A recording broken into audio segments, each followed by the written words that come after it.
Quand on parle d'innovation, on pense à l'intelligence artificielle. On voit les voitures volantes, on pense aux implants neuronaux. Mais est-ce qu'on pense à la musique? Et pourtant, dans ce domaine aussi, la révolution est bien là. Aujourd'hui, nous allons en fait nous intéresser à l'innovation dans l'industrie musicale. Cet épisode innove. Et qui de mieux qu'un artiste pour nous aider à creuser encore plus en ce sens? Soraya, artiste musicienne, a accepté de nous aider pour cet épisode. Et sans vous perdre, Soraya, c'est celle qui dit: En dansant, c'est drôle. Quand j'étais en compagnie de danse, j'avais toujours envie d'utiliser ma voix. Je proposais ma voix à des chorégraphes. J'avais envie de connaître ma langue maternelle, le douala.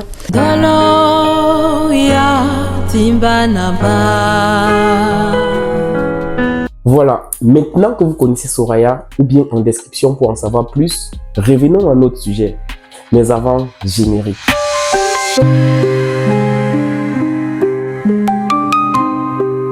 La musique, c'est l'émotion brute, mais aussi une industrie. Et toute industrie évolue. On innove dans la manière de produire, de distribuer, de consommer.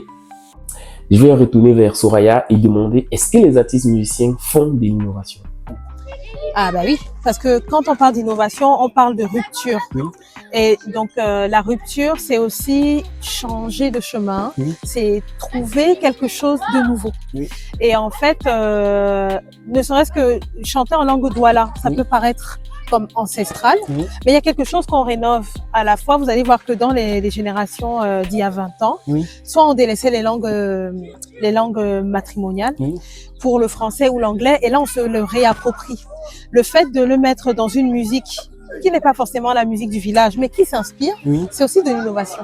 En fait. L'innovation aussi dans la façon de promouvoir la musique. Quand on va faire un clip, on va choisir des points de vue pour derrière impacter l'auditoire. Et donc, il y a de l'innovation derrière. Le cadre qu'on va choisir, le propos de la chanson. Donc, finalement, c'est la créativité dans tous ces domaines. Vous l'avez compris. Avant, on gravait des vinyles, des CD, et maintenant, on produit depuis un smartphone, un studio mobile ou même encore avec des intelligences artificielles.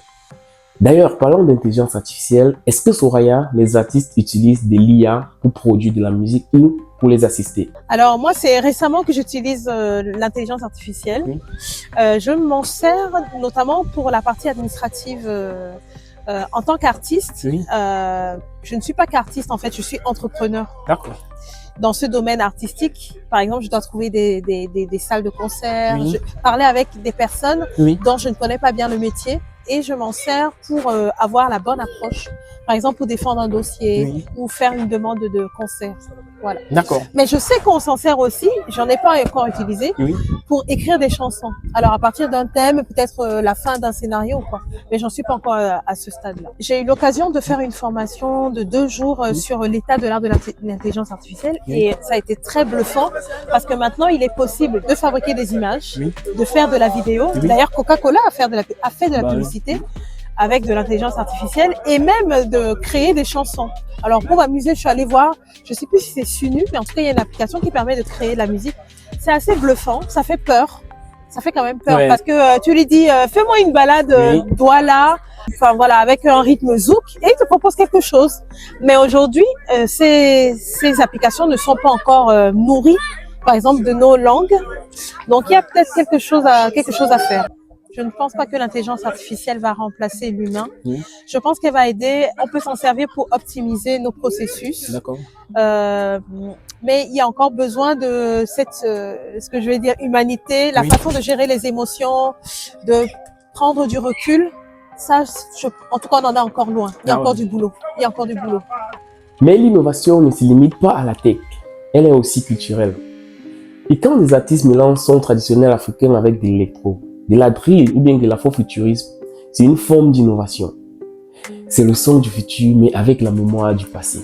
À ces jours, des musiciens peuvent même vendre leurs albums sous forme de jetons uniques, traçables, en supprimant même les maisons de disques traditionnels. Encore plus loin, certains concerts peuvent même se vivre à 360 dans un casque de réalité virtuelle. Moi, je sais qu'au Nigeria, des beatmakers révolutionnent l'afrobeat avec des outils digitaux. Au Cameroun, c'est incroyable. Des jeunes produisent depuis leur chambre des musiques qui sont diffusées à l'international. L'innovation ici, c'est aussi une question d'accès. Et c'est ça la vraie force. En fait, créer peu, et diffuser avec passion. Alors, est-ce qu'on innove dans la musique? Clairement, oui, c'est la réponse. Et demain, la prochaine révolution, est-ce qu'elle viendra d'un laboratoire ou bien d'un studio caché au cœur de Kinshasa, de Lagos ou bien d'Abidjan? Ça, je ne sais pas. Voilà, c'était tout pour aujourd'hui avec Soraya. Et si tu veux découvrir plus sur les dernières tendances technologiques et sur les innovations futures, abonne-toi tout simplement, active la cloche de notification et prépare-toi à du lourd. À très bientôt.